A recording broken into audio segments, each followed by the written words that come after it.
My name is Mike Sullivan. I'm a former IRS agent and teaching instructor with Internal Revenue Service.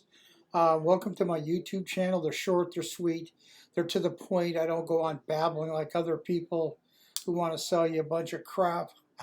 I've been doing this for so long, it takes me about 5 minutes to get in and out and tell you what you need to do. I've worked about 10,000 cases. I'm a national expert in resolution matters, and I've been on all the major stations. And today I'm going to be talking about IRS passport revocation and what IRS has done, a little history about that. And first of all, don't worry about the problem you have. You can get out of it very easily. There's a lot of scary stuff out there, and I think once you know the system, you'll understand there's ways really around this and to get your matter resolved. Many years ago, not really many years ago, maybe 5, there was a FAST Act passed, F-A-S-T, and IRS thought it'd be a great idea to scare the shit out of people by going ahead and send them a 508C letter, by telling them that IRS, and it's a serious matter, if you have serious tax debt and you owe over $54,000, IRS sends you this letter that they're contacting the State Department to revoke your passport. And they do. Make no mistake about it. Make no mistake that your passport will be revoked. You go to fly or come back or whatever, and they're going to take your passport. They're not going to let you or deny you back in the country. But sometimes if you're leaving, they're going to yank your passport. And so you have to deal with that issue. When you get that letter, as a former agent, I'm going to tell you that's probably one of the more serious letters you're going to get, and you have to deal with it. But there's ways to go ahead and to keep your passport, get around this, and I'm going to explain that to you right now. So IRS just wants this case out of their inventory. They figured 54,000. I don't know why it's 54. Somebody came with, gee, to have 54,000 is serious debt. So what they're going to do is they contact the State Department. State Department sends you a letter, and boom. So what do you got to do?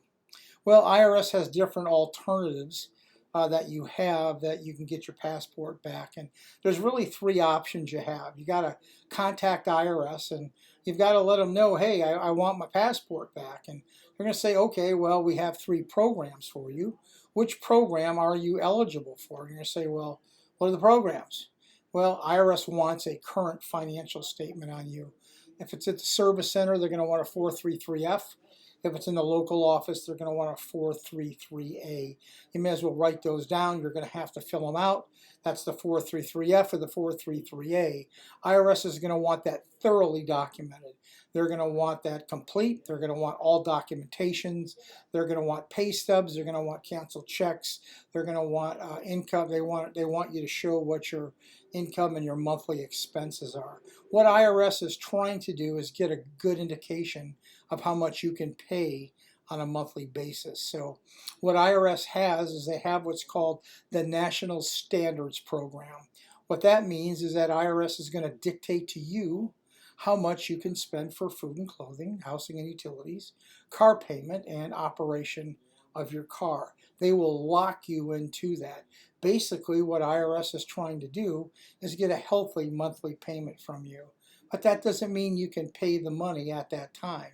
You have a couple options. When IRS looks at that 433A, if you have someone talented and skilled, you may be able to get your case in hardship or currently non-collectible. And if you do, IRS will go ahead and give you your passport back. IRS may ask for a payment agreement. If you enter into the payment agreement, you're going to get your passport back. Others of you can go ahead and submit an offer in compromise to settle the debt for pennies on a dollar if in fact you're eligible. What our job is to look at your contact IRS, give them a power of attorney, and let them know, hey, we plan to solve this. We want your passport back. Within usually a matter of a week or 2, we get them that financial statement, and we go ahead and start to kind of close the case by indicating to you and helping you either get in currently non-collectible, part pay agreement, or offer in compromise. There's a lot of minutia really through all that, and knowing the forms and knowing how to handle IRS and who to call and get your passport back as soon as you can, and that's what we do very, very well. So at the end of the day, if you are having an issue and IRS has taken your passport, going to take it, you get the letter. If you call us, we can go ahead and help resolve that problem. I am a national expert in IRS past resolution a revocation matter. So call us today. By the way, you're going to want to get all your tax returns filed. If this information was helpful to you, just leave me a subscription. Hit the subscription button. YouTube thinks that's very important.